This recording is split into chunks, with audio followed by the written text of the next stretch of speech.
Yeah, he's hanging back. He doesn't want to get too close, but notice as he sat with the servants to see the end. So why is he there?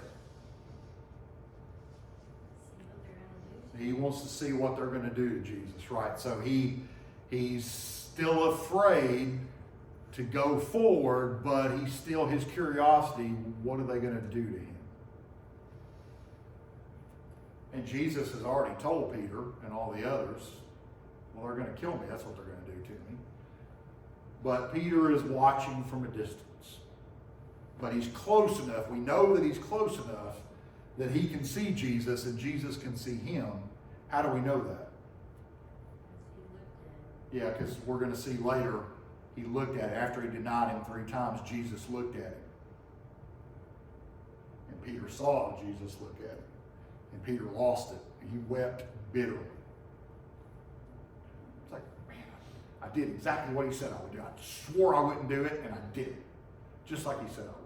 So we know they're close enough that they can see each other, but maybe it's 100 yards. I don't know how far it is. You can see quite a ways, but he was close enough that he could see Jesus look at him when all this came down. So, but he's trying to kind of keep, a safe distance in a way. But what do we notice in this verse about the high priest? We're told something about the high priest here in that verse 58. Where is Peter? Where is he in verse 58? Palace. Whose palace? Priest. What's a palace? Nice place. Is that a shack on the side of the... So what does that tell us about Caiaphas? He's doing all right for himself, isn't he? Yeah, he gets a palace.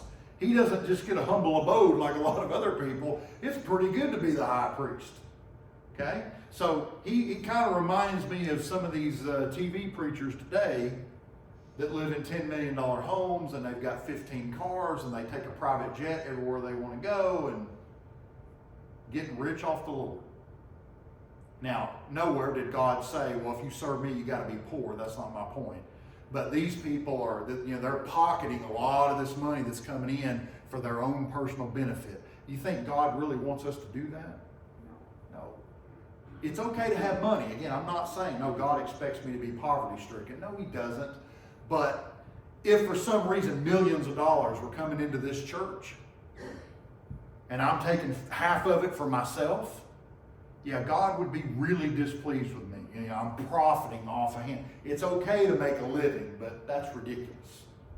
Right? And so, he's living high on the hog as the high priest, not something that God would probably appreciate. And by contrast, where did Jesus live? The Son of God. Where was his house? Yeah, he didn't have one, did he? Okay, to the best of our knowledge, according to the scriptures, Jesus said, I don't even have a pillow to lay my head down. Jesus never owned his own home. Small and humble as it may have been, he didn't even have that. He relied on the hospitality of other people that they would let him stay in their home, which he did this last week of his life. He didn't even have his own house, let alone a palace. He should have been the one living in a palace, and Caiaphas should have been much more humble. So I find that very interesting that you get just a glimpse into his lifestyle, that a lot of the money that the people were giving obviously was not spent on helping people like it should have been. A lot of that money was going into Caiaphas' pocket, just like these guys on TV today. It's like, where'd you get all this money from? Well, they're taking it all, or not all of it, but they're taking a huge chunk of it for themselves. So that cannot be pleasing to God. Now, just to kind of finish this verse and we'll close out, this palace that belonged to Caiaphas, this was located on the eastern slope of what they called Old Jerusalem. So there's an Old Jerusalem, there's a New Jerusalem, and they're right next to each other. But something interesting about Caiaphas, and I talked to you about Pilate when we were doing all the Christian evidences. This is one of those that for a long time, critics of the Bible, they would talk, well, there's no record of Caiaphas. So he's only mentioned in the Bible. There's no other record of Caiaphas. This is another thing that proves that the Bible is fake, because Caiaphas was never a real person. This is a fairy tale, just a made-up story. And so they were able to use that narrative until 1990. And in 1990, the interesting thing was archaeologists found a box, a coffin, if you will, with bones in it. And there was a name on it. Guess what the name was? Caiaphas.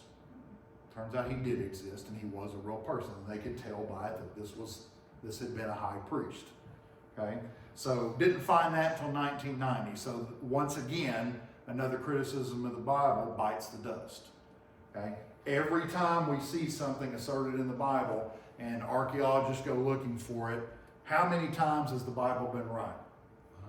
100%. Every time.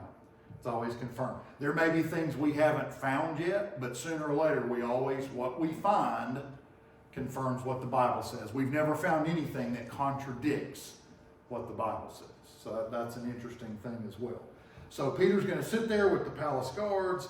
He's going to sit there with the servants and kind of watch all this thing play out.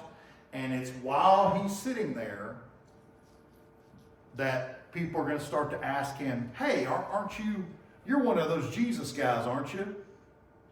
And he's going to deny 3 times. I don't even know the man. What are you talking about? I don't know Jesus. Who's that? So this is where Peter is going to be sitting when people are going to start to question him, and he's going to deny Jesus 3 times. Okay. All right. Any questions, comments? All right. Thank you for your kind attention. We'll take a break and have our worship service here in just a few minutes.